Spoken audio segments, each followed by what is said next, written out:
Le site web d'Express Scripts Canada destiné aux fournisseurs et aux clients du programme des SSNA est un moyen pratique et sécuritaire de soumettre des demandes de paiement et d'accéder rapidement et efficacement aux renseignements sur ces demandes. Dans cette vidéo, nous allons vous montrer comment ouvrir une session dans votre compte sur le site web d'Express Scripts Canada destiné aux fournisseurs et aux clients du programme des SSNA et consulter l'historique de vos demandes de paiement pour services de counseling en santé mentale.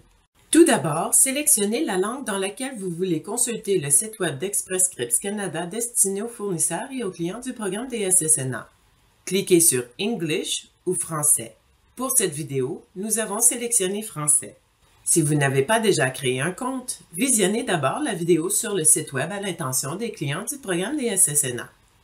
Pour accéder à cette vidéo, cliquez sur Clients en haut de la page. Vous serez dirigé vers la page des services aux clients. Cliquez ensuite sur le lien YouTube, fonctionnalité du site web client. Commençons par ouvrir une session. Cliquez sur le bouton Ouvrir une session dans le coin supérieur droit de la page. Vous devrez entrer votre nom d'utilisateur et votre mot de passe. Une fois que ce sera fait, cliquez sur Ouvrir une session. Avant de pouvoir accéder à votre compte à partir de la page d'ouverture de session, vous devez lire l'avis de confidentialité, puis cliquez sur « J'accepte » ou « Je refuse ». Si vous cliquez sur « J'accepte », vous accéderez à votre compte. Si vous cliquez sur « Je refuse », vous ne pourrez pas accéder à votre compte. Vous retournerez plutôt à la page d'ouverture de session. Après avoir accepté l'avis de confidentialité, vous devrez passer à l'étape d'authentification multifacteur. Vous recevrez un courriel à l'adresse qui figure dans votre compte web du programme des SSNA. Ce courriel comprendra un code de 6 chiffres à usage unique. Entrez le code de 6 chiffres à usage unique dans le champ prévu à cet effet, puis cliquez sur « Soumettre ». Le système vérifiera votre code et vous accéderez ensuite à votre compte. Si vous entrez un code erroné, le système générera le message « Code non valide, veuillez réessayer ».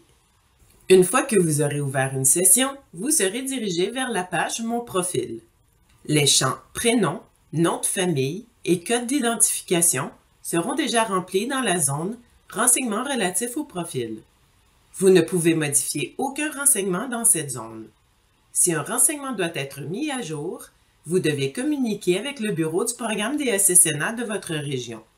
Cliquez sur « Nous joindre » dans la barre de menu en haut de la page pour trouver le bureau du programme des SSNA de votre région. Cliquez ensuite sur le lien dans la section « Coordonnées du programme des SSNA, Services aux Autochtones Canada ». Vous accéderez ainsi à la page « Contacter le programme des services de santé non assurés » où vous trouverez les coordonnées du bureau de votre région. De nombreux renseignements utiles figurent dans la page « Mon profil ». En faisant défiler la page vers le bas, vous pourrez consulter votre adresse, vos préférences en matière de communication, ainsi que les renseignements sur les remboursements et la facturation. Pour modifier vos renseignements, cliquez sur les boutons « Mettre à jour » ou « Modifier ». Une fois que vous aurez apporté vos modifications, cliquez sur « Enregistrer ». Visionnez la vidéo Fournisseurs et clients page Mon profil pour en savoir plus sur le sujet. Nous allons maintenant montrer comment consulter l'historique de vos demandes de paiement pour services de counseling en santé mentale. Cliquez sur Historique des demandes de paiement dans le menu de gauche. Cliquez ensuite sur Counseling en santé mentale. L'historique présente les demandes soumises au cours des 30 derniers jours. Vous pouvez personnaliser votre recherche si votre demande a été traitée avant cette période. Sélectionnez « Période personnalisée » dans le menu déroulant pour modifier la période de recherche. Cliquez dans la zone de date pour entrer les dates ou sélectionnez-les à partir du calendrier. Une fois la recherche terminée, les renseignements suivants seront affichés si le système trouve des résultats. L'idée de référence de la demande de paiement générée par le système et qui sert à identifier votre demande. L'état de la demande de paiement qui correspond à l'une des valeurs suivantes. Réglé, ce qui signifie que la demande de paiement a été traitée puis réglée. Enregistré, ce qui signifie que la demande de paiement a été reçue et est en cours d'examen. Retourné, ce qui signifie que la demande de paiement vous a été retournée parce que des renseignements étaient manquants ou incomplets. Annulé, ce qui signifie que la demande de paiement qui a été soumise et réglée a été annulée. en suspens, ce qui signifie que la demande de paiement doit être examinée plus en détail. Rejeté, ce qui signifie que la demande de paiement a été traitée puis rejetée. La date de service est la date à laquelle vous avez obtenu le service en question. Le nom du fournisseur qui vous a offert le service. Si le fournisseur que vous avez consulté n'est pas inscrit au programme des SSNA, un nom de fournisseur générique pourrait être affiché.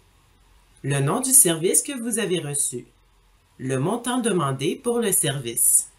Le montant établi et le montant qui a été remboursé par le programme des SSNA pour le service.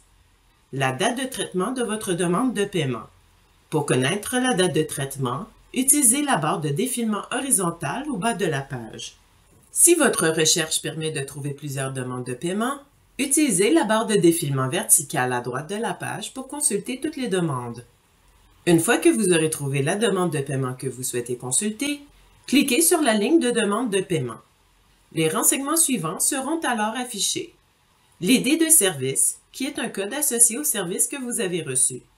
Le tarif horaire soumis, c'est-à-dire celui qui figure sur le reçu ou la facture. Le tarif horaire autorisé pour le service. La durée soumise, c'est-à-dire la durée en heures qui a été soumise pour le service. La durée autorisée, c'est-à-dire la durée en heures qui a été autorisée pour le service. Le montant payé par l'autre régime, qui correspond au montant que vous avez reçu d'un régime privé, provincial ou territorial.